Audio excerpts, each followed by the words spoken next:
పరిశుద్ధుడు మన రక్షకుడైన యేసుక్రీస్తు నామములో కూడి వచ్చిన మీ అందరికీ నా ప్రేమ వందనాలు తెలియజేస్తున్నానండి. ఇది మన ధ్యానం నిమిత్తము కీర్తన గ్రంథము 18వ అధ్యాయము 2వ వచనాన్ని చదువుకుందాం. ఒక్క నిమిషం తల్లి, ఒక్క నిమిషం. మిథునేష్ వచ్చి చదువుతాడు. ఇలా రన్నాను ఇక్కడి నుంచి. కీర్తన గ్రంథం 18వ అధ్యాయం 2వ వాక్యాన్ని చదువమ్మ.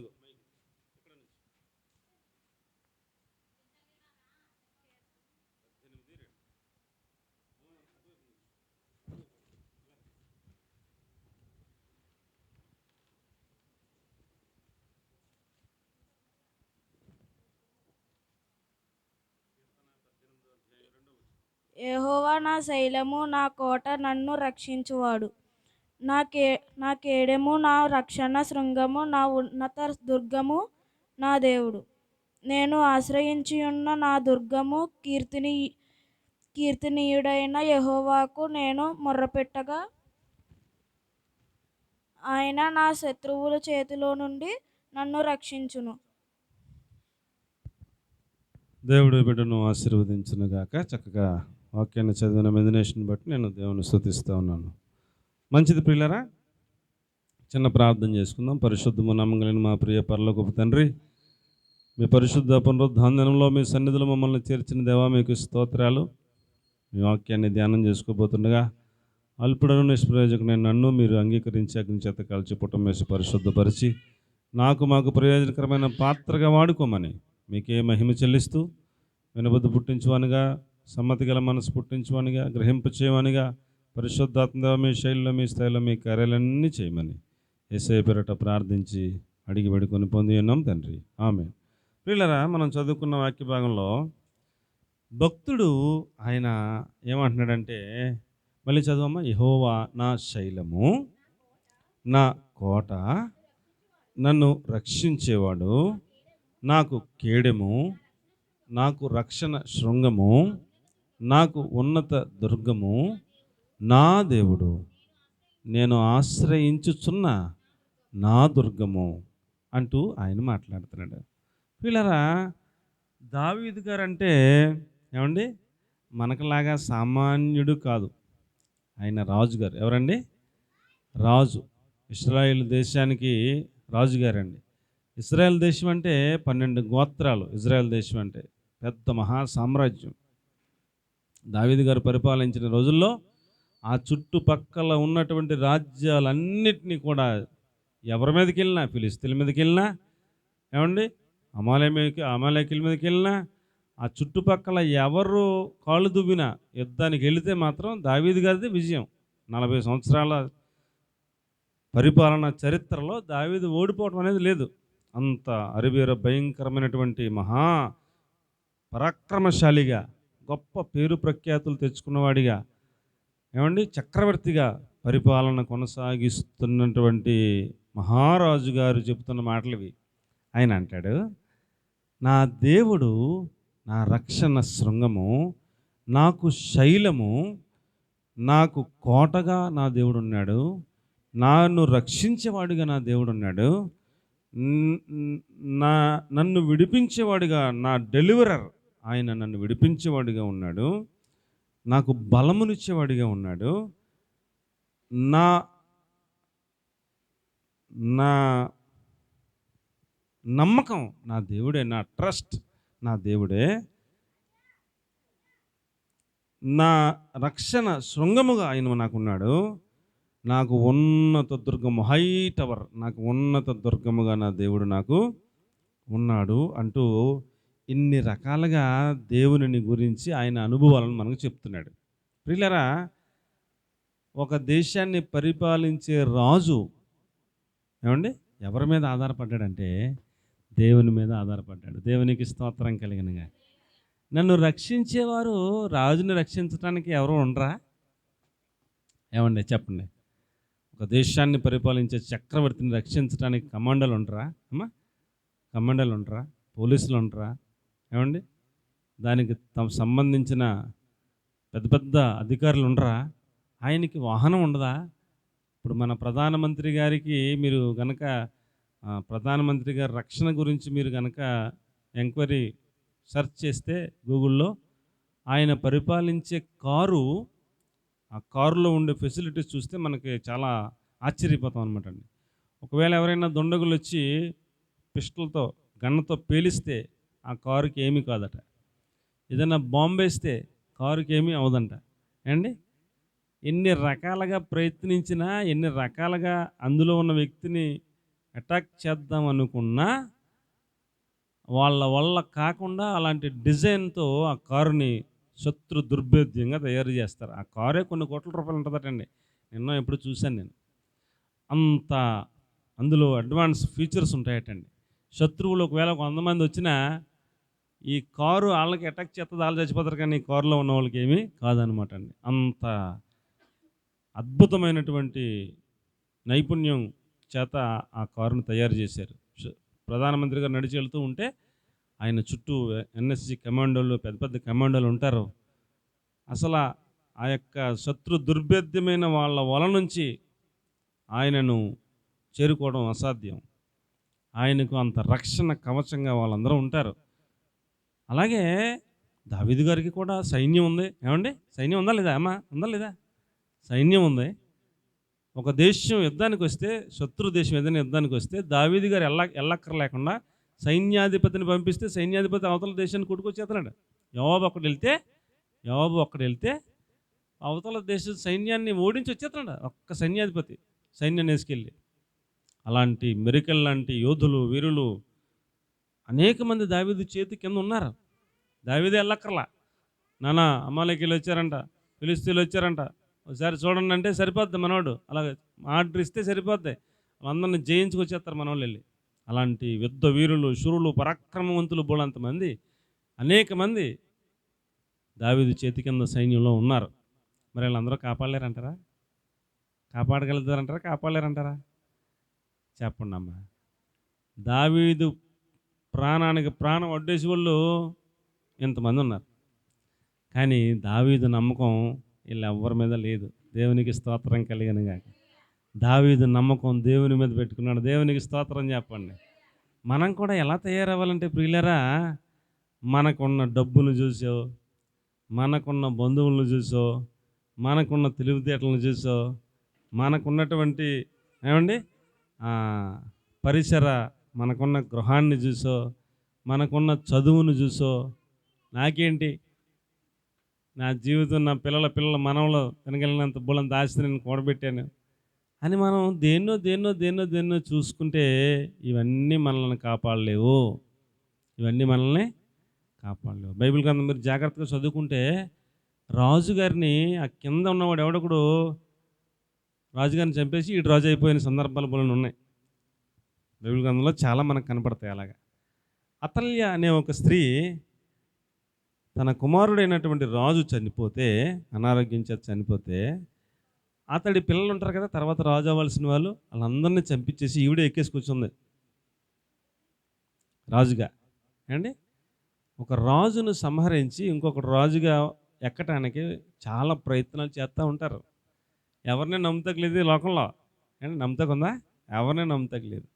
కానీ నమ్మదగిన దేవుడు ఒక ఆయన ఉన్నాడు. మన ఏ పరిస్థితి అయినా, మన కాపుదల కోసమైనా, మన భద్రత కోసమైనా, మన ఆరోగ్యం కోసమైనా, ఏ దేనికోసమైనా మనం ఆధారపడదగిన గొప్ప దేవుడు, నమ్మకమైన దేవుడు యేసుక్రీస్తు ప్రభులు వారు మాత్రమే. దేవునికి మహిమ కలుగును గాక. హల్లెలూయా. దేవునికి స్తోత్రం కలుగును గాక. కాబట్టి ప్రియులారా, మనం ఎవరి మీద ఆధారపడుతున్నాం? ఏమండి? మనం దేని మీద ఆధారపడుతున్నాం? మన చదువు మీద, మన బలం మీద, మన జ్ఞానం మీద. ఏమండి? మనకున్న సోర్స్ ఏమిటి? దావీదు గారికి లేనిది ఏమైనా ఉందంటారా? చెప్పండి అమ్మా. దావీదు గారికి సైన్యం లేదా? పరాక్రమవంతులు లేరా? లేకపోతే ఆయన దగ్గర ధనము లేదా? బంగారం టన్నులు బంగారం ఎంత ఉందో వైనం లేదు. అసలు ఎంత ఉందో లెక్కలేలేం మనం. అంత బంగారం ఉంది దావీదు దగ్గర. ఏమి లేదు సార్ ఆయన దగ్గర, అన్నీ ఉన్నాయి. కానీ ఆయన నమ్మకం, ఆయన దేవుడు, ఆయన బలము, ఆయన సమస్తం దేవుని మీద ఆధారపడ్డాడు. దేవునికి స్తోత్రం చెప్పండి.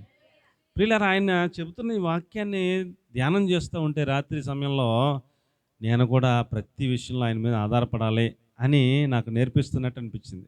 మరి మీకు ఎలాగనిపిస్తుందో నాకు తెలియదు. కానీ మీ చదువులో ఎవరి మీద ఆధారపడాలి? చెప్పండి, ఎవరి మీద ఆధారపడాలి? మీ యొక్క ఉద్యోగంలో ఎవరి మీద ఆధారపడాలి? మీరు చేస్తున్న వ్యాపారంలో ఎవరి మీద ఆధారపడాలి? మీ యొక్క సమస్యల్లో ఎవరి మీద ఆధారపడాలి? మీ యొక్క అనారోగ్యంలో ఎవరి మీద ఆధారపడాలి? దేవుని మీద ఆధారపడతాం నేర్చుకుందాం. దేవునికి స్తోత్రం చెప్పండి. మొట్టమొదటిగా నా ధ్యానం 18వ అధ్యాయం 2వ వచనంలో నా శైలము అన్నాడు. ఏమన్నాడండి? నా శైలము అన్నాడు. నా శైలము అంటే ఇంగ్లీష్లో రాక్ అని రాయబడి ఉంది. ఏంటండి?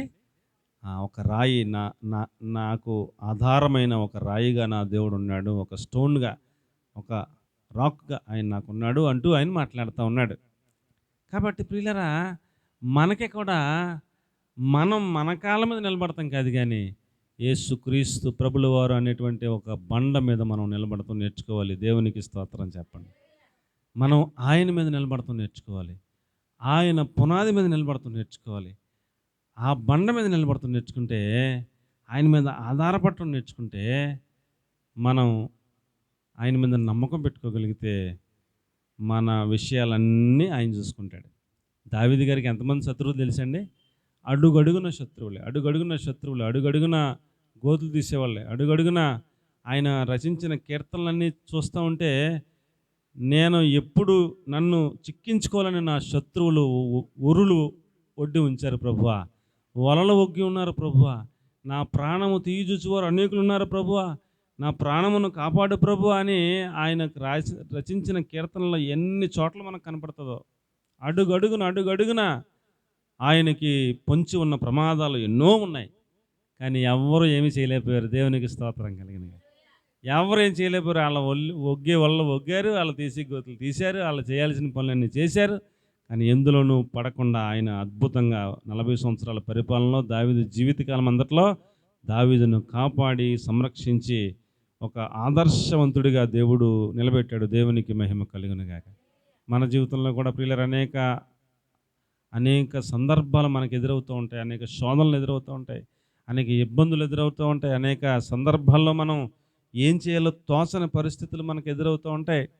మనం ప్రతి సందర్భంలో ఆయన మీద ఆధారపడుటకు ఆయనే నా శైలం అని చెప్పే అలాంటి అనుభవంలోకి మన అందరం నడిపించబడాలని నేను ప్రభు పేరిట మీకు మనం చేసుకుంటూ ఉన్నాను. చూడండి, నిర్గమాకాండం 33వ అధ్యాయం 21, 22 వచనాలు మనం చూస్తే, మోషే గారు అంటాడు, ప్రభువా నీ మహిమ నాకు చూపించవా, నీ స్వరూపాన్ని నేను చూడాలని ఆశపడుతున్నాను, నీ ముఖం నాకు చూపించవా అని మోషే చాలా దేవునిని అడిగితే, దేవుడు అన్నాడు, నాన్న నన్ను చూసి ఎవరు బ్రతకలేరు, నా వీపు నీకు చూపిస్తాను, నా ముఖాన్ని నువ్వు చూడలేవు.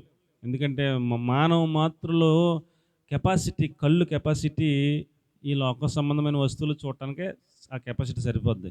నేను మహాపరిశుద్ధుణ్ణి, నేను మహాదేవుణ్ణి, నన్ను చూస్తే నీవు తట్టుకోలేవు. కాబట్టి ఒక బండ నీ సమీపంలో ఉంది, ఆ బండ సందులో నువ్వు నుంచో, ఆ బండ సందులో నువ్వు నుంచో, నిన్ను దాటి వెళ్తున్నప్పుడు నా హస్తంతో నిన్ను కప్పి నిన్ను దాటేసిన తర్వాత నా వెనక భాగాన్ని నువ్వు చూద్దువు, కానీ నా ముఖాన్ని చూస్తే నువ్వు బతకలేవు నాన్న అని ఆయన్ని కనికరించి ఒక బండ దగ్గర తీసుకెళ్ళి ఆ బండ సందులో నుంచోబెట్టి ఆయన దాటి వెళుతుండగా చేతితో కప్పి దాటి ముందుకు వెళ్ళిపోయిన తర్వాత ఆయన వెనక భాగాన్ని చూపించాడు. దేవునికి స్తోత్రం చెప్పండి. అలాగని అంటే మోషే పెద్ద మోషే తృప్తి పడలా. నిన్ను ముఖాముఖిగా చూడాలి, నేను అబ్బాయి కుదరదు, నీ ముఖం నాకు కనపడాలా, ఉంటే చచ్చిపోతాను, కుదరదు, నీ ఈపు చూపిస్తాం కదని గోల్ పెట్టేస్తుంటే యేసు ప్రభు అతడి ప్రార్థన శక్తి, అతడి కోరికను తీర్చడానికే ఏమండి సీనాయి పర్వతం మీదకి మేఘంలో వచ్చాడంట. దేవునికి స్తోత్రం కలిగిన గాక. మేఘంలోకి వచ్చి, మోషే నువ్వు పర్వతం మీదకి రా, తెల్లారకుండా రా అని పిలిస్తే మోషే తెల్లారకుండా కొండెక్కాడు. కొండెక్కితే మేఘం మీద ఒక పక్కన యేసు ప్రభు కూర్చుని, ఇంకో పక్క మోషేని కూర్చోబెట్టుకుని ఎదురు బదురు కూర్చుని 40 రాత్రులు 40 పగల్లో ముఖాముఖిగా మాట్లాడాడు మోషేతో. దేవునికి స్తోత్రం చెప్పండి. హల్లెలూయా. ఆయన బండ సందులో దాగి ఉండటం నేర్చుకోవాలి, ఆయన బండ మీద నిలబడటం నేర్చుకోవాలి, ఆయన మీద ఆధారపడటం నేర్చుకోవాలి, ఆయన ముఖాన్ని చూడాలని ఆశపడాలి. అలాగే మనం బతకాలని దేవుని వాక్యం తెలియజేస్తూ ఉంది. నీ ఆశ ఏమిటయ్యా? నీ కోరిక ఏమిటయ్యా అంటే నిన్ను చూడటమే నాకు కావాలి, నాకేమొద్దు అని అడుగుతున్నాడు మోషే. నన్ను చూస్తే చచ్చిపోతావు, చచ్చిపోయినా పర్లేదు, నువ్వు నాకు కనపడు చాలు, నిన్ను చూడాలంతే. అయితే బండ మధ్యలో నుంచో, బండ మధ్యలోకి వెళ్ళి నుంచో, నేను నీకు వెనక భాగాన్ని చూపిస్తాను. కుదరదు, వెనక భాగాన్ని చూపించావు కానీ నాకు తృప్తి లేదు, నేను ముఖాముఖి చూడాలి. ఇక యేసు ప్రభు సీనాయి పర్వతం మీదకి మేఘంలో వచ్చి ఆ మేఘంలో ఎదురు బదురు కూర్చోబెట్టుకుని 40 రాత్రులు 40 పగలు పరలోక రాజ్యంలో మందిరం ఇలా ఉంటుంది. ఆ మందిరంలో ఉపకరణాలు ఇలా ఉంటాయి, దీపవృక్షం ఇలా ఉంటుంది, సముఖపు రొట్టెల బల్ల ఇలా ఉంటుంది, యాజకుడైన మెల్కీసెదెకు ఇలా ఉంటాడు అని పరలోకంలో ఉన్నటువంటి ఆ ఆలయం అంతా చూపించి అందులో ఉన్నటువంటి ఆ ఉపకరణాలన్నిటి గురించి వివరణగా చూపించి అతడికి అన్నీ చెబితే 40 రోజులు పట్టిందంట. ఇవన్నీ చూసి అప్పుడు దిగి వచ్చి కిందకు వచ్చి ప్రత్యక్షపు గుడారాన్ని మందిరాన్ని కట్టాడు మోషే. దేవునికి స్తోత్రం కలిగినగా. నీ శైలం ఏమిటి సార్? నీకు ఆధారం అయిన బండ ఎవరు సార్?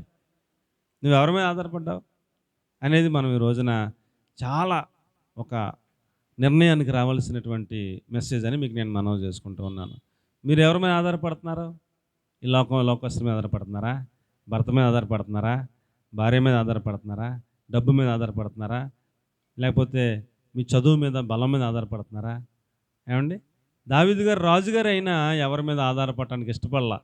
నా శైలము నా దేవుడే, నా కోట నా దేవుడే, నా దుర్గము నా దేవుడే, ఏమండి, నా రక్షణ శృంగము నా దేవుడే. ఎన్ని చెప్పాడండి అక్కడ? ఏమండి, ఎన్ని నా దేవుడే అంటాడు. ఎవరి మీద ఆధారపడలా. అలాగ మనం అందరం కూడా తయారవ్వాలని ఆయన మనకి తెలియజేస్తూ ఉన్నాడు. ఏమండి, ఆ బండ మీద నువ్వు నిలవలను, నా మహిమ నిన్ను దాటి వెళ్ళుచున్నగా నీకు వెనక భాగాన్ని చూపిస్తాను అన్నాడు. కాబట్టి ప్రియులరా, నా శైలము నా దేవుడే, నా దేవుడు నాకుంటే చాలు. ఆ భక్తులందరూ అలాంటి పాటలు పాడారు. అందుకని నీవుంటే నాకు చాలు యేసయ్యా, ఆయన ఉంటే చాలు, ఆయన్ని సంపాదించుకుంటే చాలు, ఆయన మీద ఆధారపడితే చాలు, నా ప్రతి సమస్యకు నా దేవుడే పరిష్కారం అనే పాకానికి వచ్చేయాలి మనందరం. ఇంకా ఇంకా లోకం మీద ఆధారపడి, లోకస్తుల మీద ఆధారపడి, బంధువుల మీద ఆధారపడి, పక్కింటుల మీద ఆధారపడి, వాళ్ళ మీద ఆధారపడి, వీళ్ళ మీద ఆధారపడి, ఇంకా ఈ సిస్టమ్ నుంచి బయటకు వచ్చేయాలి మనం. మన ప్రతి పరిస్థితుల్లో మనము దేవుని మీద ఆధారపడటం నేర్చుకోవాలి. ఆధారపడటం నేర్చుకోవాలి. యోబు గ్రంథం 29వ అధ్యాయం 6వ వచనం మనం చూస్తే, బండ నుండి నా నిమిత్తము నూనె ప్రవాహముగా పారెను అన్నాడు. ఆ బండ క్రీస్తు ప్రభుల వారు. ఆ బండ మన కోసం రెండుగా చీల్చబడింది. ఆ బండ మన కోసం ఎలా చీల్చబడింది? రెండుగా చీల్చబడింది. ఆ రెండుగా చీల్చబడిన ఆ బండలో మనము దాగి ఉండటం నేర్చుకుంటే ఆయన మహిమ చూపిస్తాడు. ఏమండి, ఇంకా కొంచెం ముందుకెళ్తే, ఆ బండ నా నిమిత్తము ప్రవాహముగా నూనె పారింది అన్నాడు. నూనె అనగా అభిషేకం అండి.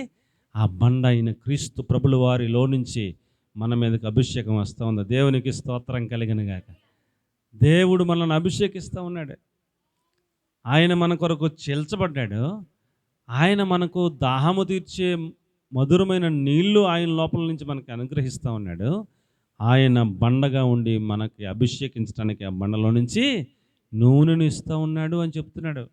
నీ శైలం ఏమిటయ్యా, నీ ఆధారం ఏమిటయ్యా అంటే, నా దేవుడే నన్ను అభిషేకించడానికి ఆయన బండలో నుంచి నూనె ప్రవహింపజేస్తూ ఉన్నాడు. నా దేవుడే నా కొరకు రెండుగా చీలి సందుగా మారి నన్ను ఆయన బండలో దాచి ఆయన మహిమను చూపిస్తూ ఉన్నాడు అంటూ వాళ్ళ అనుభవాలు ఆ భక్తులు తెలియజేస్తూ ఉన్నారు. కాబట్టి ప్రియులరా, మనము ఆయన మహిమను చూడాలి.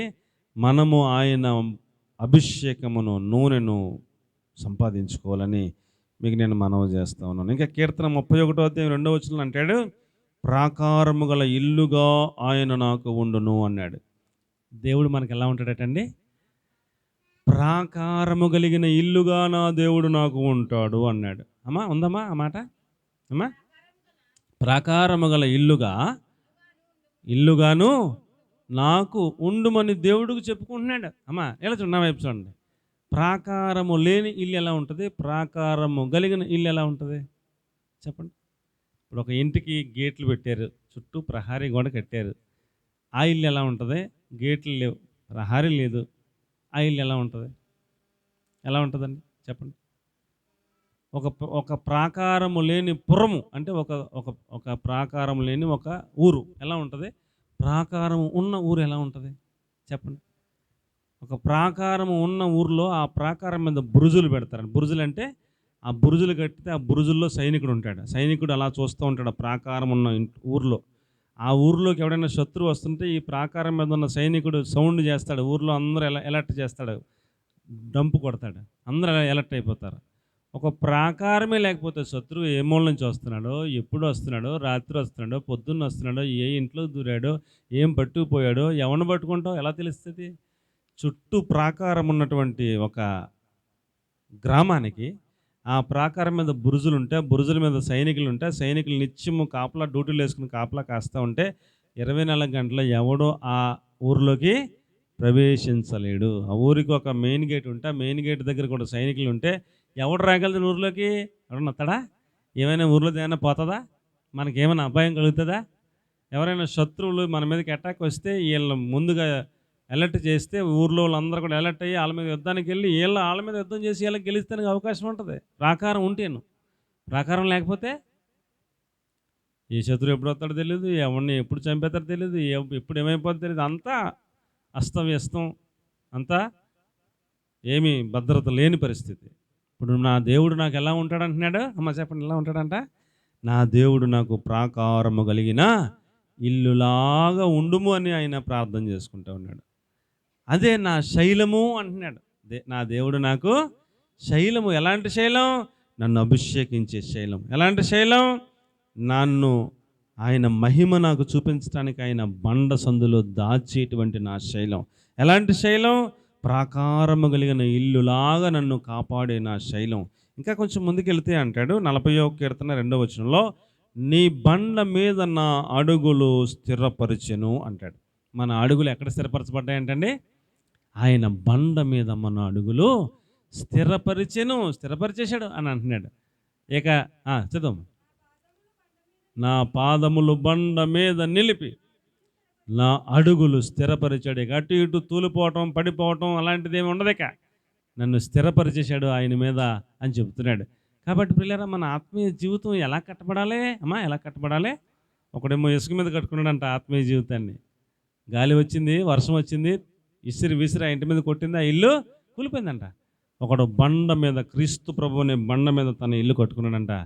గాలి వచ్చినా, శ్రమ వచ్చినా, కష్టం వచ్చినా, బాధలు వచ్చినా, ఇబ్బందులు వచ్చినా, శోధనలు వచ్చినా వాని ఇల్లు పడిపోలేదు అని చెప్పాడు. కాబట్టి ప్రియులరా, యెహోవా నా శైలము అని దావీదు భక్తుడు చెప్పడంలో ఉన్న అర్థం ఏమిటంటే, ఆ శైలమైన దేవుడు అభిషేకిస్తున్నాడు. ఆ శైలమైన దేవుడు ప్రాకారం కలిగిన ఇల్లుగా కాపాడుతున్నాడు. ఆ శైలమైన దేవుడు ఆయన మహిమను చూపిస్తూ ఉన్నాడు. ఆ శైలమైన దేవుడు ఆయన బండ మీద అతని అడుగులను స్థిరపరిచాడు. దేవునికి స్తోత్రం కలిగిన గాక. ఆ భక్తుడే అంటాడు మరలా 61 కీర్తన 2వ వచనంలో, ఎత్తైన కొండపైకి నన్ను ఎక్కించుము ప్రభువా అంటున్నాడు. ఆయన బండ మీద స్థిరపరచబడిన తర్వాత, నేను ఎక్కలేనంత ఎత్తైన కొండపైకి నన్ను ఎక్కించు ప్రభు. ఈ ఆత్మీయ యాత్రలో మనము ఎక్కలేనంత ఎత్తుకు మనలను ఆత్మీయ శిఖరాల మీదకి ఎక్కించు ప్రభు అని నేను ఎక్కలేకపోతున్నానని ఆయన సహాయాన్ని కోరుకుంటున్నాడు. ఆత్మీయంగా ఇంకా ఎత్తైన శిఖరాలకు ఎక్కించమని కోరుకుంటున్నాడు. దేవునికి స్తోత్రం కలిగిన గాక. ఆయన నాకు కొండ అంటాడు, ఎత్తైన శిఖరం ఆయన నాకు, నువ్వే నన్ను అంత మట్టుకు ఎక్కించు ప్రభు అని కోరుకుంటున్నాడు. కాబట్టి పిల్లరా, ఆయన నా శైలం అని దావీదు గారు చెప్పగలిగినట్లుగా మనం కూడా ఆయనే నా శైలము, నన్ను కాపాడేవాడు ఆయనే, నాకు ప్రాకారం కలిగిన ఇల్లుగా ఉండేవాడు ఆయనే, నాకే సమస్య వచ్చినా ఆయన నాకున్నాడన్న ధైర్యం, విశ్వాసం, నిరీక్షణతో మనం ముందుకి సాగిపోయే అంత ఆధారపడేటంతగా మనం ఎదగాలి, అలాగ నేర్చుకోవాలని చెప్తున్నాడు. కాబట్టి ప్రియులరా, ఏదైనా చిన్న సమస్య వస్తే మనం బెంబేలు ఎత్తిపోయి, బేజారిపోయి, కంగారు పడిపోయి ఏం చేయాలి అర్థం ఒక టెన్షన్ పడిపోతుంటాం. ఆ టెన్షన్లన్నీ తీసేసుకుని ఆయనే నా దేవుడు, ఆయనే నా శైలము అని ఆయన మీద ఆధారపడటం నేర్పిస్తున్నాడు భక్తుడు. దేవునికి మహిమ కలుగునుగాక. ఇంకా 71 కీర్తన 3వ వాక్యంలో అంటాడు, నేను నిత్యము చొచ్చునట్లు నాకు ఆశ్రయ దుర్గముగా ఆయన ఉన్నాడు అంటాడు. అమ్మ నేను నిత్యము చొచ్చునట్లు, నాకు ఆశ్రయ దుర్గముగా ఆయన ఉండును అన్నాడు. ఏమండి? నిత్యము చొచ్చటం అంటే ఏంటండి అమ్మా? నిత్యము చొచ్చటం అంటే ఏంటి అమ్మా?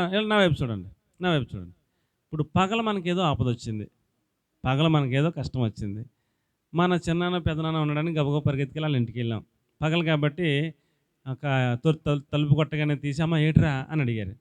చిన్నాన్న మరి ఇలాగలగా నా మీదకి ఎవరో వచ్చేస్తున్నారంటే లోనకి రమ్మన్నాడు, తలుపేసాడు, కాపాడాడు. అర్ధరాత్రి కాడ వెళ్తామా చిన్నాన్న దగ్గరికి? అమ్మా అర్ధరాత్రి కాడ ఏదో కష్టం వచ్చింది, వెళ్ళి తలుపు కొట్టగలమా? చెప్పండి.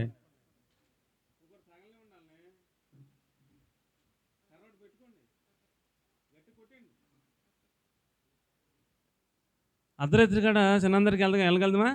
ఏమండి? కష్టంలో, ఆపదలో తెల్లరగట్ల వెళ్ళగలమా? ఏమండి? ఎంత బంధువులైనా, ఎంత దగ్గర వాళ్ళైనా, ఎంత మట్టుకండి? కొంత లిమిట్. నిత్యము చొచ్చునట్లు. చొచ్చటం అంటే ఇంట్లోకి వెళ్ళిపోవటమే. చొచ్చటం అంటే ఏంటండి? ఇది ఇల్లు అనుకోండి, అందులోకి మనం రావాలంటే తలుపులు తీసి ఉండాలిగా. ఒకవేళ ఏసున్నా మనం తీస్తే రావాలిగా, గెల్ల పెట్టకుండా ఉండాలిగా. ఏమండి? పగలైతే ఇళ్ళకి కొడితే తీస్తారా? రాత్రులు కొడితే తీస్తారా? మనం ఎంత దగ్గర వాళ్ళమైనా తీస్తారా? ఇప్పుడు పోయేటప్పుడు మనం నిత్యము చొచ్చునట్లుగా ఆయన మనకు ఉంటాడా? మన చిన్నాన్న ఉంటాడా? పెదనాన్న ఉంటాడా? నిత్యము చొచ్చునట్లుగా. చొచ్చటం అంటే వెళ్ళిపోవటమే దూసుకుని. చొచ్చటం అంటే ఏంటండి? నిత్యము చొచ్చునట్లు అంటే తలుపు అలా వేసి ఉంటుంది, కానీ ఎప్పుడైనా మనం వెళ్ళిపోవచ్చు అన్నట్టు, తీసుకుని వెళ్ళిపోవచ్చు అన్నట్టు. నిత్యము చొచ్చునట్లుగా మనకి ఎవరు ఉంటారు చెప్పండి? అన్నయ్య ఉంటాడా? తమ్ముడు ఉంటాడా? కొన్ని బంధువులు ఉంటారా? స్నేహితులు ఉంటారా? నిత్యము చొచ్చునట్లుగా. ఏమండి? మనం ఎవరి మీద ఆధారపడుతున్నాం వాళ్ళు నిత్యము చొచ్చునట్లుగా మనల్ని చేర్చుకుంటారా? సెపరేట్ అమ్మా, మౌనంగా ఉంటారేంటి? ఈయన అంటాడు, దావీదు గారు అంటాడు, నేను నిత్యము చొచ్చునట్లు నీవు నాకు ఆశ్రయ దుర్గముగా ఉన్నావు అంటున్నాడు. అంత అలాగే మనం ఆయనను ఏమండి? అంతగా మనం ఆయనను స్వీకరించాలి, ఆయన మీద ఆధారపడాలని చెప్తున్నాడు. దేవునికి స్తోత్రం చెప్పండి. నేను నిత్యము చొచ్చినట్లు నాకు ఆయన ఆశ్రయ దుర్గముగా ఉండును. అందుకని ఎవరిని నమ్మను నేను లోకంలో. ఎవడో అంత నమ్మకస్తులు లేడు. నా దేవుడు నాకు నిత్యము చొచ్చినట్లుగా ఆశ్రయ దుర్గముగా ఉన్నాడు. అందుకనే 40 సంవత్సరాలు కాదు, అడవులో అరణ్యంలో ఎలుగుబంటి వచ్చినా ఆయనే ఆశ్రయ దుర్గముగా నన్ను కాపాడాడు. సింహం వచ్చినా ఆయనే ప్రాకారము కలిగిన ఇల్లుగా నన్ను కాపాడాడు. ఏమండి? అసలు సింహం వస్తే గొర్రెని పట్టుకెళ్ళిపోతుంటే, ఏమండి, యువతలు ఉన్నవాడు ఒకవేళ కరాటే మేస్టర్ అయినా కుంగుపు మేస్టర్ అయినా సింహంతో కలబడి గొర్రె పిల్లల్ని తెస్తాడండి? ఎవడన్నా తెస్తాడని తేగలదురా? సెపరేట్ అండి, ఎవరైనా తేగలదురా? దావీదు ఎంత గుండెకాయండి, ఎంత ధైర్యం అండి. నా దేవుడు నాకు ఉన్నాడని సింహం మీదకి వెళ్ళి కలబడిపోతున్నాడు. ఆ మనసును చూసిన దేవుడు దావీదేం కొట్టి చంపిలేడు. ఏమండి? ఏదో అతను ప్రయత్నం అతను చేశాడు. దావీదే చంపేసేటట్లుగా సింహం ఏదో చిన్న దెబ్బ కొడితే సింహం చచ్చిపోయింది, గొర్రెపిల్లని తెచ్చేసుకున్నాడు. అండి? దేవునికి అసాధ్యమైంది ఏమైనా ఉన్నదా అంటాడు. సింహాన్ని ఎక్కడ కొట్టాలో, ఎలాగ చచ్చిపోద్దో అన్నీ ఎవరు తెలుస్తుంది? పుట్టించడానికి తెలుస్తుంది, మనకేం తెలుస్తుంది? దావీదు ధైర్యంతో నా దేవుడు నాకు ఉన్నాడని ఎదురుకెళ్ళి కలబడిపోతే దాన్ని ఎక్కడ కొట్టాలో దేవుడే కొట్టేస్తాడు. దావీదేం కొట్టేయకలా. ఎవరు కొట్టేస్తారండి? దేవుడే కొట్టేస్తాడు. దావీదుకు విజయం ఇస్తాడు. ఎలుగుబంటి వచ్చింది, ఎలుగుబంటి మీదకి ఎవరైనా వెళ్తాడా అండ్? ఎవరైనా వెళ్తారా? ఎంత ఫైట్ మాస్టర్ అని వెళ్తాడా? ఎలుగుబంటి గొర్రెపిల్ల వెళ్ళిపోతుంటే ఎలుగుబంటి మీదకి వెళ్ళిపోయి కలబడిపోతుంటే నా దేవుడు నాకు ఉన్నాడు ఆశ్రయ దుర్గమ్మగా వెళ్ళిపోతుంటే ఆ మనసును చూసిన దేవుడు, బిడ్డ నీకు నేను సపోర్ట్ చేయకపోతే ఎవరికి చేస్తాను నాన్న అని దేవుడు అడ్డపడి ఎలుగుబంటిని చంపేసి ఆయన గొర్రెపిల్లని ఆయన తెచ్చుకునేలా కృప చూపించాడు. ఏమండి? మనం కూడా అంతగా దేవుని నమ్మితే, దేవునికి స్తోత్రం చెప్పండి, అంతగా ఆయన మీద ఆధారపడితే ఆయన కార్యాలు చేసి పెడతాడు. దేవునికి మహిమ కలుగును గాక. గొల్యాతు వచ్చాడు, ఎక్కువైన గొల్యాతు. ఏమండి? ఇశ్రాయేలీయులు అందరూ పెద్ద పెద్ద యుద్ధ వీరులు, శూరులు అందరూ కూడా ఏమండి భయపడిపోతుంటే, అల్లిపోతుంటే దావీదు ధైర్యంగా వెళ్ళి, యెహోవా పేరట నేను యుద్ధానికి వస్తున్నాను, ఈ దినమున నిన్ను నా చేతికి దేవుడు అప్పగిస్తాడని మాట్లాడుతుంటే ఆడికి బుర్రపాడైపోయింది. దేంట్రీడు కర్రట్టుకు వచ్చేదానికి కుక్క మీదకి వచ్చినట్టు చిన్నపిల్లగాడు అని ఆశ్చర్యపోతున్నాడు.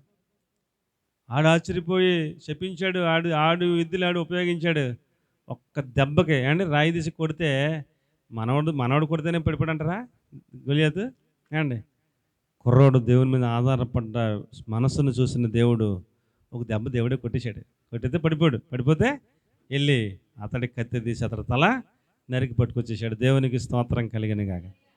మన మనసు చూస్తాడు సార్ దేవుడు. ఏం చేస్తాడమ్మా? నా కుమారుడు కాలు మరలా సెట్ అయిపోద్ది అని మనలో ఉన్న నమ్మకాన్ని చూస్తాడు దేవుడు. మన మనసును చూస్తాడు దేవుడు. మన విశ్వాసాన్ని చూస్తాడు దేవుడు. మనం ఆయన మీద ఆధారపడిన ఆ హృదయాన్ని చూస్తాడు దేవుడు. మీరెంత నమ్మకం నా మీద పెట్టారని సెట్ చేస్తాడు. దేవునికి స్తోత్రం కలిగిన గాక. తర్వాత హాస్పిటల్కి వెళ్తే డాక్టర్లు చూసి అంటారు సెట్ అయిపోయింది అంటారు. అంతే అద్భుత కార్యం చేస్తాడండి. మన మనసును బట్టి, మనం ఆయన మీద ఆధారపడిన దాన్ని బట్టి ఉంటుంది వ్యవహారం. దావీదు ఒక్కడే అన్ని కార్యాలు చేయడానికి గల కారణం ఏంటి? ఆయన నా కోట, నా కొండ, నా ఆశ్రయ దుర్గం అని ఆయన మీద ఆధారపడిపోయి మొత్తం.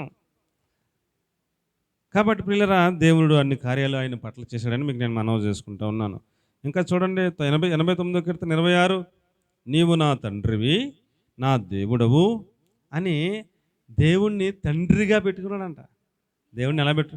నీవే నా తండ్రివి, నీవే నా దేవుడు, నా రక్షణ దుర్గము నీవే అని నేను దేవుడికి మొరపెట్టుకుంటాను అన్నాడు. అలాగే మొరపెడతంటే దేవుడు అన్నాడంట, నానా నేను నీకు తండ్రిగా నువ్వు భావించి నాకు మొరపెట్టుకుంటున్నావు కదా అని దేవుడు అన్నాడు. నీవు నా కుమారుడవు అన్నాడు. అన్నాడమ్మా? అన్నాడా లేదా?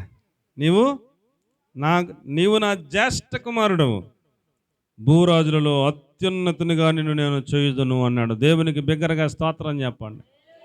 నా తండ్రివైన దేవా అని మనం ఆయన్ని తండ్రిగా భావించుకుంటే, ఆయనను తండ్రి స్థానంలో పెట్టుకుని ఆయన మీద అంతగా ఆధారపడిపోతే, నా జ్యేష్ఠ కుమారుడిగా నేను చూస్తాను అంటున్నాడు ఆయన. దేవునికి స్తోత్రం చెప్పండి.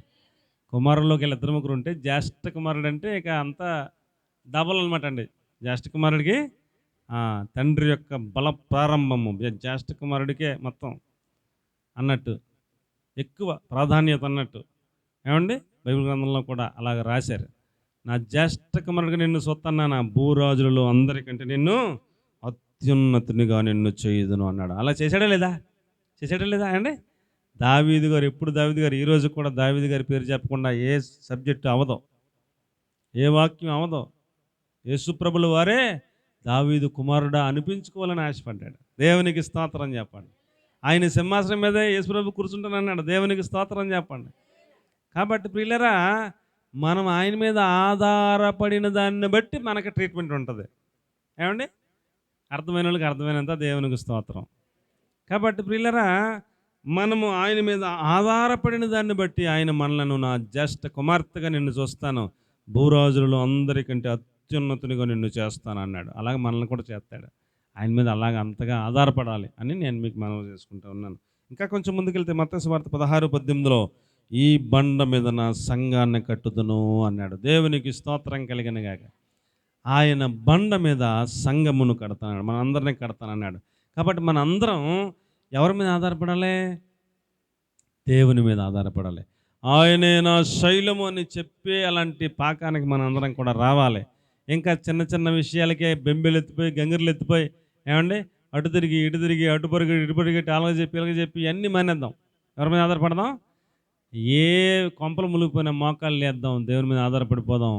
ఆయన మనలను భూమి మీద ఉన్న వారందరికంటే అత్యున్నతులుగా చేస్తానన్నాడు.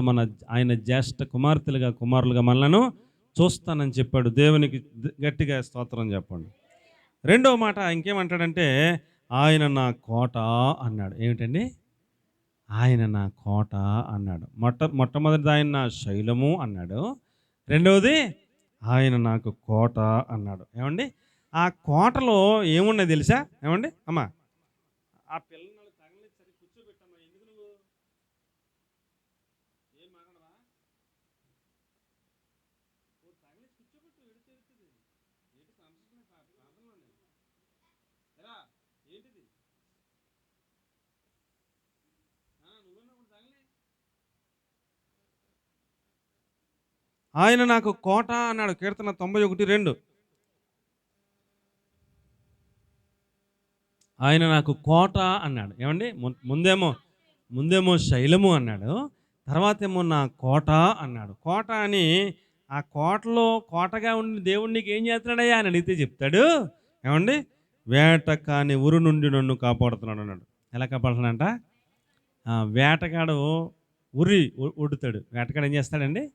ఉరి ఒడ్డుతాడు. వేట కాని ఉరుల్లో నుంచి నన్ను ఆయన విడిపిస్తున్నాడు అన్నాడు, కాపాడుతున్నాడు అన్నాడు. వేటగాడు ఏం చేస్తాడంటే ముందు నూకలు జల్లేస్తాడు. ఏం చేస్తాడండి? నూకలు జల్లేస్తాడు. నూకలు జల్లేసాక వలేసేస్తాడు. ఏండి వలేసేసాక సాటుకి వెళ్ళిపోయి చూస్తూ ఉంటాడు. ఈ పావురాలు ఈ వల గొడవ తెలవక నూకలు కనపడేసరికి అక్కడ ఆలుతాయి. నూకలు తింటూ ఉంటాయి, నూకలు తింటూ ఉంటాయి. నూకలు తిని చాలే ఎగిరిపోదామని ఇలాగ అనేసరికి కాళ్ళు ఎందులో ఉంటాయి? కాళ్ళు ఎందులో ఉంటాయి? వలలో చిక్కిపోయి ఉంటాయి. ఇలాగ ఎగిరిదామని చూస్తుంటుంది, కాళ్ళు ఎందులో ఉంటుంది, ఎగరలేదు, చిక్కిపోద్ది అంతే. చిక్కిపోయాకప్పుడు ఎగిరిన కాడికి ఎగురుతాయి, తప్పించుకున్న కాడ తప్పించుకుంటాయి, చిక్కుకున్నాక అప్పుడు మెల్లిగా వచ్చి జాగ్రత్తగా ఇట్లన్నిటిని సేకరించి పట్టుకెళ్ళి చేసేస్తాడు. వేట కాని ఉరులు చాలా ఉన్నాయి లోకంలో. ఇన్ని ఉన్నాయి వేట కాని ఉరులు. మనల్ని పాడు చేయడానికి ఎన్నో రకాల ఉరులు ఉన్నాయి లోకంలో. ఏమండి? యవనస్తులైన పురుషులకు, యవనస్తులైన స్త్రీలు వలగా ఉన్నాయి. యవనస్తులైన స్త్రీలకు, యవనస్తులైన పురుషులు వలగా ఉన్నారు. పెద్దలకుండి వాళ్ళు పెద్దలకు ఉన్నాయి, వృద్ధులకుండే వాళ్ళు వృద్ధులకు ఉన్నాయి, ఎవడికుండి వాళ్ళాడికి ఉంది. ఏమండి? ఎవడికేసి దాడికి వేస్తున్నాడు శత్రువు సాతాను. అందులో పడకుండా నన్ను కాపాడుతున్నాడు నా దేవుడు, అందుకని ఆయన నాకు కోటగా ఉన్నాడు అంటున్నాడు. ఏమండి? ఎంతమంది శత్రువులు ఉన్నా పర్లేదు, ఎన్ని వల్లేసుకున్నా పర్లేదు, నన్ను దేవుడు అందులో చిక్కకుండా నన్ను కాపాడుకుంటూ తీసుకెళ్తున్నాడు అని చెప్పాడు. దేవునికి స్తోత్రం కలిగిన గాక. ఆ అనుభవాల్లో మనం కూడా నడిపించబడాలా. మనకే కూడా శోధనలు వస్తున్నాయి, కానీ మనకే కూడా వేట కానీ ఉరులు మనకు కూడా ఒగ్గారు, మనకు కూడా వలలు వేయబడ్డాయి, కానీ అందులో పడకుండా నా దేవుడు నన్ను తప్పించి కాపాడి నడిపిస్తున్నాడని మనం చెప్పగలిగే అలాంటి అనుభవాలు మనలో ఉండాలి. ఆ స్థాయికి మనల్ని దేవుడు నడిపించునుగాక. ఆమేన్. ఆయన నేను నమ్ముకుని నా దేవుడు వేట కానీ ఉరు నుంచి తప్పిస్తున్నాడు, తెగులు నుంచి తప్పిస్తున్నాడంట. ఏంటండి? తెగులు రకరకాల తెగుళ్ళు. ఏమంటే ఇప్పుడు ఉన్నాయా లేవా? రకరకాల తెగుళ్ళు. ఏ తెగులు వచ్చినా మనం ఆయన మీద ఆధారపడతాక నేర్చుకుందాం. దేవునికి స్తోత్రం చెప్పండి. ఒక ఆవిడికి రక్తస్రావ రోగం వచ్చేసిందంట. అందరు డాక్టర్ల దగ్గర తిరిగేసిందంట. ఆస్తి మొత్తం అవగొట్టేసిందంట. అండి ఆఖరిలో ఇంకా అంతా అయిపోయాక ఇంకా ఆఖరి స్టేజ్ అనమాట అండి. ఇక రేపు మాపు అన్నప్పుడు ఎవరో యేసు ప్రభు వస్తున్నాడంట, ప్రతి ఊరికి వెళ్తే అందరూ బాగుపడిపోతున్నారంట, మన ఊరికి వస్తున్నాడంట, ఆయన దగ్గరికి వెళ్తే అన్న పని అవుద్దేమని అందరూ చెప్తే హృదయంలో విశ్వాసం పుట్టి దేక్కుంటాను పాక్కుంటాను ఈదులోకి వచ్చి ఆయన వెళ్తున్నప్పుడు ఆయన వస్త్రం సింగ్ ముట్టుకుంటే స్వస్థపడిపోతాను, అన్నూరులో అందరికీ స్వస్థలు వచ్చేస్తున్నాయంట కదా, నాకు కూడా వచ్చేద్దని నమ్మి వచ్చి రోడ్డు మీద కూర్చొని ఆయన వెళ్తుంటే ఆయన వస్త్రం అలా పట్టుకుందంట. పట్టుకోగానే ఆమె రక్త ధార కట్టాను. ఆయన కూడా మహాదేవుడు ఆగి నన్ను ఎవరో ముట్టాను అంటున్నాడు. ఆవిడ ఎవరో నిలబడి సాక్ష్యం చెప్పిస్తాలని ఆవిడ దడదలాడత లేచి నుంచి చెప్తుంది, అయ్యా నేనే ఆ ముట్టుకున్న స్త్రీని, ఇన్ని సంవత్సరాల నుంచి బాధపడుతున్నాను, నా ఆస్తి అంతా డాక్టర్లకు ఇచ్చాను, ఎవరి వల్ల అవ్వలేదు, నేను విశ్వాసంతో వచ్చి నీ వస్త్రం ముట్టుకున్నానయ్యా, నా వ్యాధి తగ్గిపోయిందయ్యా అని అందరి ముందు చెప్పింది. దేవునికి స్తోత్రం చెప్పండి. ఆవిడ ముందు మనం మైకి పెట్టి అమ్మ నీ సాక్ష్యం చెప్పంటే ఆయన నా కోట అని చెప్తుంది. దేవునికి స్తోత్రం చెప్పండి. డాక్టర్ల వల్ల అవలా ఆస్తి మొత్తం అయిపోయింది, ఆయన నాకు కోటగా ఉన్నాడు, నన్ను తెగులు నుంచి తప్పించడని చెప్తుంది. కాబట్టి ఏ తెగులైనా భయపడవలసిన పని లేదు. ఆయన మనకి కోటగా ఉండి తెగులు రాకుండా కాపాడగల సమర్థుడైన దేవుడు. దేవునికి స్తోత్రం చెప్పండి. ఆయన ఏ భయము మనకు రాకుండా తర్వాత వచ్చును. ఏమంటాడండి?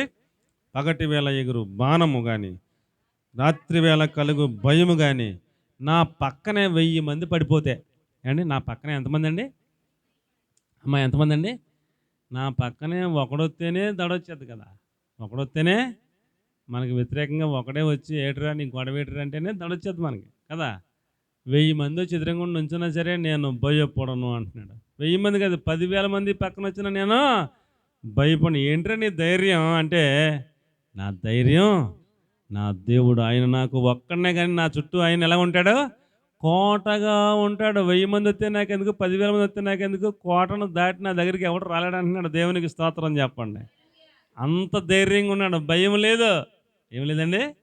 భయం లేదు, అంత ధైర్యంగా ఉన్నాడు. ఏమిట్రా బాబు నీ ధైర్యం అంటే, గొల్యాతు మీదకైనా అదే ధైర్యం, సింహం మీదకైనా అదే ధైర్యం, గెలుగుబడి మీదకైనా అదే ధైర్యం, ఫిలిస్తీన్ల మీదకైనా అదే ధైర్యం, ఎవడు ఎదురుగా ఉన్న అదే ధైర్యం, నా దేవుడు నాకు కోటగా ఉన్నాడు. తెగులా ఏం చేయలేవు, నన్నేం చేయలేవు. ఆ ధైర్యం, ఆ గుండెకాయకి మెచ్చుకోవాలండి. అలాంటి గుండెకాయగా మనందరి గుండెకాయ మారిపోవాలి. దేవునికి స్తోత్రం కలిగిన గాక.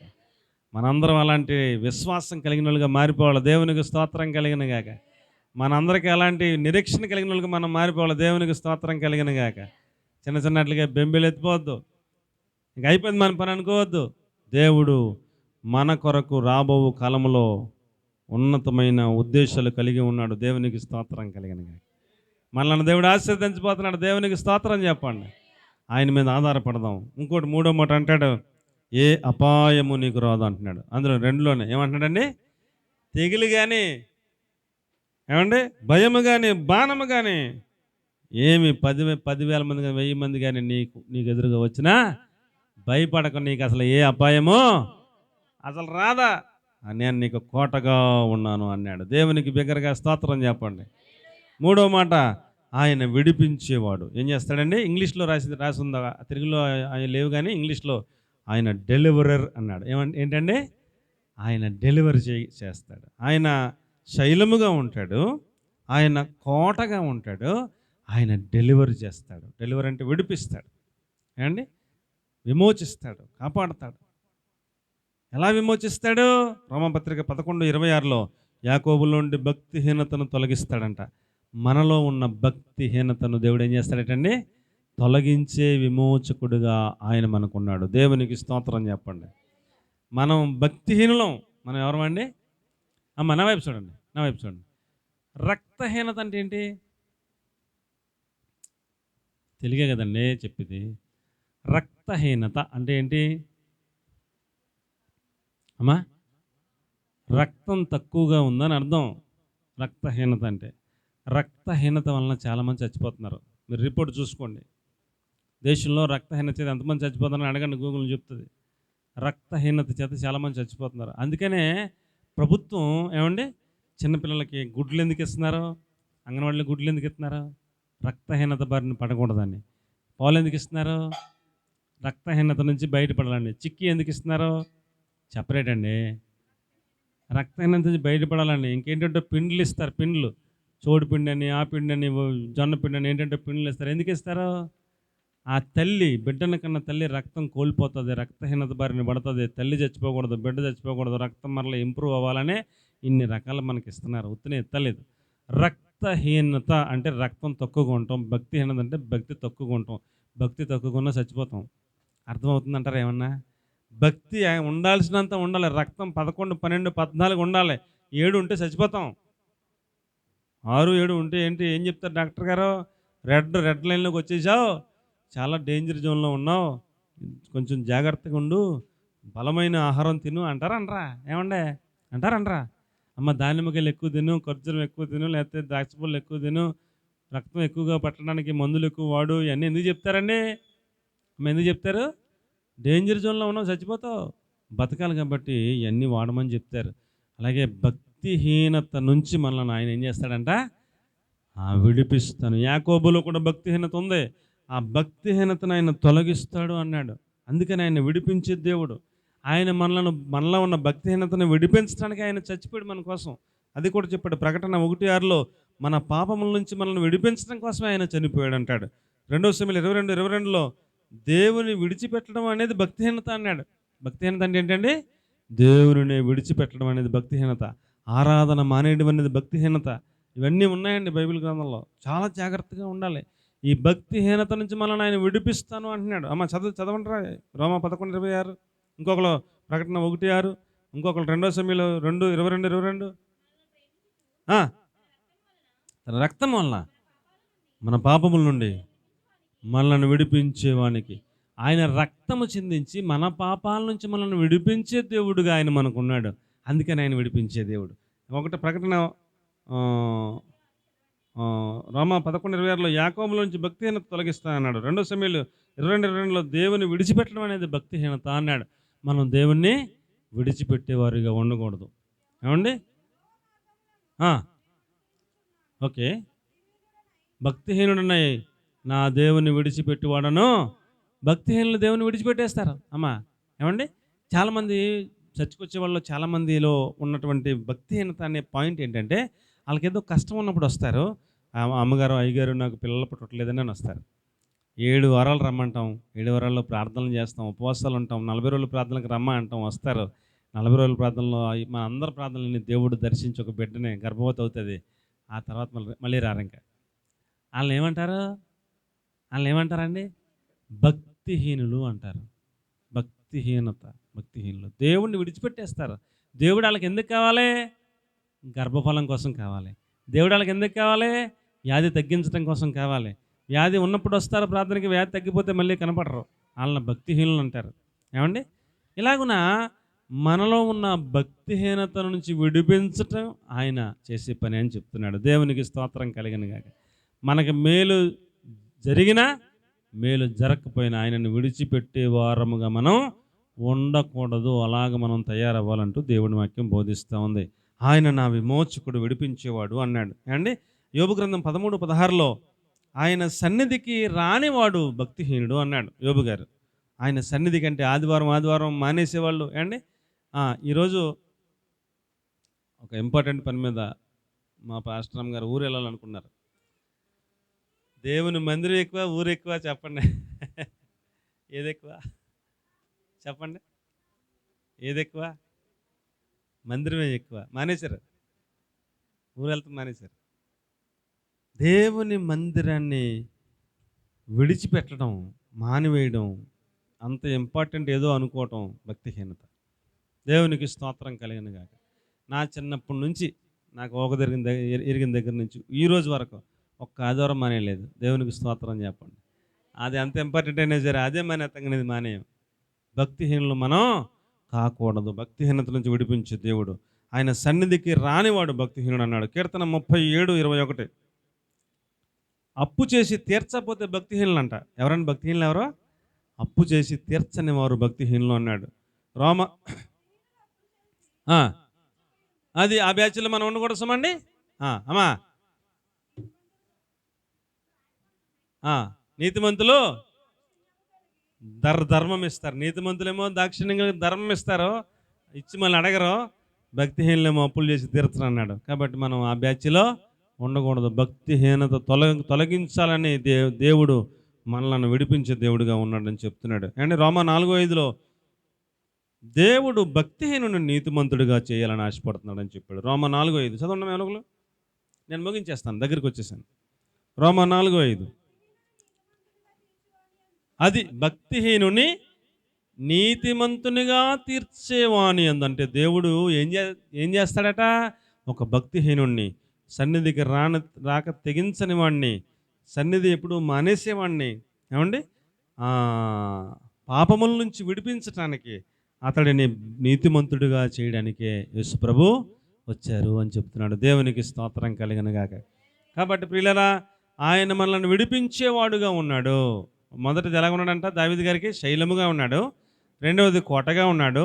మూడవది నా పాపముల నుంచి నన్ను విడిపించి నన్ను నీతిమంతుడిగా చేసి ఆయన మహాదేవుడిగా ఉన్నాడంటూ ఆయన కొనియాడుతూ ఉన్నాడు. అలాగున అనుభవాలు మనకు కూడా ఉండాలని మనకు నేర్పిస్తూ ఉన్నాడు. దేవునికి స్తోత్రం కలిగిన గాక. నాలుగోది అంటాడు, ఆయన నా బలము అంటాడు. ఏంటండి? మై స్ట్రెంగ్త్ అన్నాడు. నా బలము అన్నాడు. నీ బలం ఏమిటండి? నీ బలం ఎవరో? డబ్బులా? కొంతమంది డబ్బులు చూసుకుని ఏమనుకున్నావురా, ఎట్లా ఎడతానంటారు. వాళ్ళకున్న డబ్బులను బట్టి మాటలు వస్తుంటాయి. ఏమండి? మన బలం ఎవరండి? నా బలము నా దేవుడు అని చెప్పి అలాంటి స్థితికి మనం నడిపించబడాలి. ఏ సందర్భం వచ్చినా ఎవరున్నారని ఎవరిని చూసుకుంటారా? మీరు అంత నిబ్బరంగా ఉన్నారో, ఎవరిని చూసుకుంటారా అంత ధైర్యంగా ఉన్నారో అంటాడు. సన్హెరీబు పంపించినటువంటి ఆ యొక్క రబ్షాకే మాట్లాడుతూ, మీ రాజుగారు హిజ్కియా మాటలు వినకండి, మా చేతిలో నుంచి మిమ్మల్ని ఎవడు విడిపించలేడు. మేము ఒక లైన్లో వస్తున్నాం, ప్రతి రాజ్యాన్ని జయించుకుంటూ వచ్చేస్తున్నాం. తర్వాత మిమ్మల్ని కూడా మీ దేవుడు రక్షించలేడు. వాళ్ళ దేవుళ్ళు ఎవరన్నా మా చేతిలో నుంచి రక్షించగలిగారా? మీ రాజుగారు అలాగే చెప్తాడు, మన యెహోవా మనకున్నాడు, మన యెహోవా మనల్ని కాపాడుతాడు, మన యెహోవా మనకి దేవుడుగా ఉన్నాడు, ఆయన నమ్ముకుందాం, ఆయన మాట విందాం, ఆయనే మనకు రక్షకుడు అని చెప్తాడు అని నమ్మకండి. మా చేతిలోంచి ఎవడు మిమ్మల్ని కాపాడలేడు. మేము కోట్ల మంది ఉన్నాం, మీరు గట్టిగా తక్కువ మంది ఉన్నారు. గడ్డి కోసినట్టు కోసేస్తాం. మీ రాజు మాట ఇక్కడ వచ్చి లొంగిపోండి అంటున్నాడు రబ్షాకే వచ్చి. వస్తే హిజ్కియా అంటాడు, మా దేవుణ్ణి మేము నమ్ముకున్నాం, మా బలం మా దేవుడు అంటున్నాడు. ఒక్క రాత్రి కాడ హిజ్కియా ప్రార్థన విని దేవుడు ఒక్క దూతను పంపాడంట. ఎంతమందినండి? అవతల నిజంగా కోట్ల మంది ఉన్నారు, యువతలు కొద్దిమందే ఉన్నారు, కానీ వీళ్ళు ఎవరి మీద ఆధారపడ్డారు? దేవుని మీద ఆధారపడ్డారు. మా బలము దేవుడే అని స్వయంగా చెప్పారు అవతలడికి. మా బలం మా దేవుడే అని చెప్పారు. ఏంట్రా మీ బలం, మీ గొడవ చూస్తాం రాని ఆడు కూర్చున్నాడు అక్కడ. దేవుడు ఒక్క రాత్రి కాడ ఒక్క దూతను పంపాడంట. అవతల సైన్యంలో 185,000 మంది సైనికులు చచ్చిపోయినారు తెల్లారిపటికి. తెల్లారికి లెగిసి చూసుకుని కంగారు వచ్చేసి వాళ్ళ దేశం వెళ్ళిపోయాడు. ఎక్కడికి వెళ్ళిపోయాడండి? వాళ్ళ దేశం వెళ్ళిపోయాడు. ఇదేంటిరా, వాళ్ళు మన మీదకి యుద్ధానికి ఇంకా రాలేదు, ఎంతమంది చచ్చిపోయారు ఏంటిరా, ఇదే ఎప్పుడు చూడలేదు, ఎన్ని రాజ్యాలు జయించుకొచ్చాం ఏంటిదని ఆడికి బొరపాడైపోయి వాళ్ళ దేశం వెళ్ళిపోతే వాళ్ళ కొడుకులే అతన్ని చంపేశారు. ఎవరండి? ఎవడో పరాయుడు కదా, వాళ్ళ కొడుకులే అతన్ని చంపేశారు. నా చేతిలో నుంచి మీ దేవుడు కూడా మేము విడిపించలేడని చెప్పినోడు తెల్లాడితే లేడు సార్. దేవునికి స్తోత్రం కలిగిన గాక. ఆయన ఏదైనా చేయగలడో, ఏమైనా చేయగలడో, ఆయన మీద నమ్మకం పెట్టుకుందాం. దేవునికి స్తోత్రం కలిగిన గాక. మన బలం ఆయనే.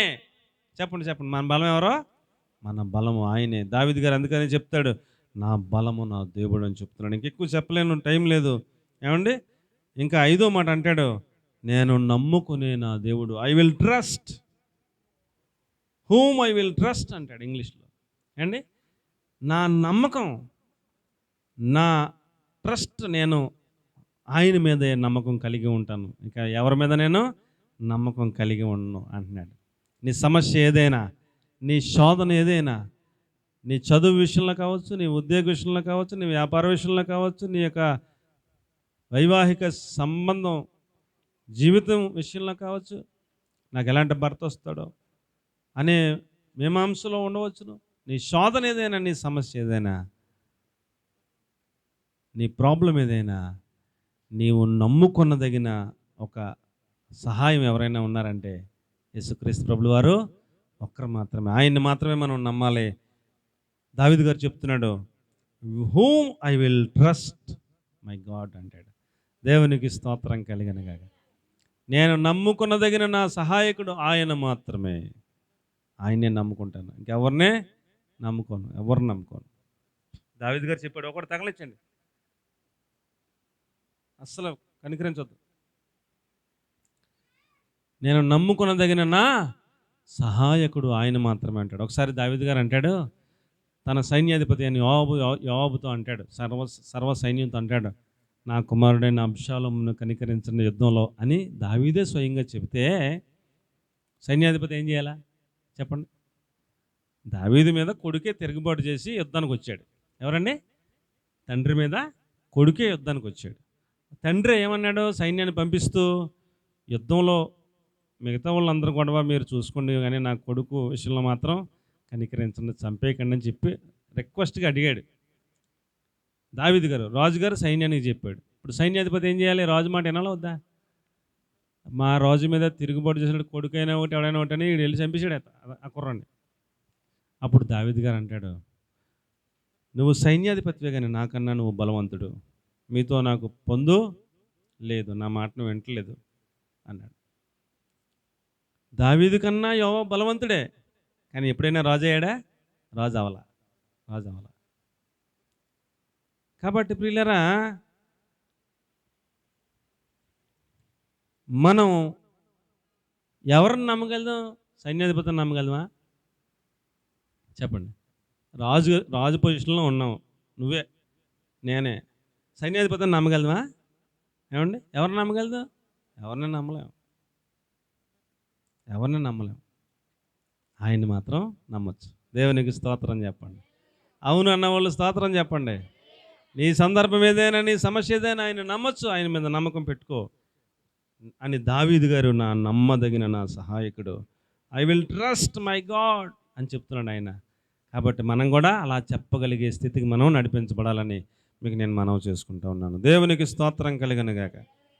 ఇంకా 6వ పాయింట్ అంటాడు, హార్న్ ఆఫ్ మై సాల్వేషన్ అంటాడు, రక్షణ శృంగము అన్నాడు. ఏంటంటే ఆయన ఏంటంట? నా రక్షణ శృంగము అన్నాడు. నీతిమంతుని గుడారంలో ఏం వినిపిస్తాయంటండి? రక్షణ సునాదములు వినిపిస్తాయంట. మనం నోట్లో నుంచి మనం ఎప్పుడు కూడా సునాద గీతాలు పాడుతూ ఉండాలి. ఏం చేయాలండి? రక్షణ సునాద గీతముల చేత మనము ఆ సౌండ్ మనం వినిపింపజేస్తూ ఉండాలి. అందుకనే పౌలు శీలను కట్టేసి చితక్ కొట్టేసి చెరసల్లో వేసి బొండ బిగించేసిన వాళ్ళ నోట్లోంచి ఏమవుతున్నాయండి? పాడుటకును స్తుతించుటకును మొదలుపెట్టారంట. దేవునికి మహిమ కలుగును గాక. మన రక్షణ సునాదము ఆయనే. దేవునికి స్తోత్రం చెప్పండి. ఆయన నన్ను రక్షించగలిగిన సమర్థుడు. నేను ఎప్పుడు సంతోషంగా ఉంటాను, ఆయనకి కీర్తనలు పాడతాను అని కష్టంలో కూడా కీర్తనలు పాడిన భక్తులు మనం చూడగలం. దేవునికి స్తోత్రం చెప్పండి. హల్లెలూయా. నా చేలో పంట పండినను లేకపోయినను, నాకు లాభం వచ్చినను రాకపోయినాను, నా శాలలో దొడ్లో పశువులు ఉన్నను లేకపోయినాను, నేను యెహోవా యందు ఆనందిస్తూ ఉంటాను అన్నాడు. దేవునికి స్తోత్రం కలిగిన గాక. ఆయన రక్షణ శృంగముగా మనకి ఉన్నాడు. ఈ పదార్థాలు ఉన్నా లేకపోయినా ఆయన మనకి ఎలాగున్నాడు? రక్షణ శృంగముగా ఉన్నాడు. దేవునికి మహిమ కలుగును గాక. ఆఖరిగా 7వ పాయింట్ అంటాడు ఏండి? మై హై టవర్ అన్నాడు. ఏండి? నా ఉన్నత దుర్గము అన్నాడు. ఏమండి? అలాగ నా దేవుడు నాకున్నాడు అంటూ చెప్తున్నాడు. కాబట్టి ప్రియులారా, మన శృంగము ఇనపదిగాను, మీకా గ్రంథంలో 4:13 చెప్పాడు, నీ శృంగము ఇనపదిగాను ఉండాలి అంటాడు. శృంగదల్లను ఎరిగిన ప్రజలు ధన్యులు అంటాడు 89వ కీర్తన 15వ వచనంలో. కాబట్టి మనము ఏమండి? ఆయనను రక్షణ సునాదములను కలిగిన ప్రజలంగా, ఆయన మీద ఆధారపడిన ప్రజలంగా, ఆయనను నమ్ముకున్న ప్రజలంగా మనం అందరం కూడా సిద్ధపడినట్లుగా పరిశుద్ధాత్మ దేవుడు మనందరినీ ఆ దావీదు కలిగిన అనుభవాల గుండా మనందరినీ నడిపించునుగాక. ఆమేన్. మహాపరిశుద్ధమైన మా ప్రియ పరలోకపు తండ్రి, మీకు వందనాలు స్తోత్రాలు చెల్లిస్తూ ఉన్నాం. వచ్చిన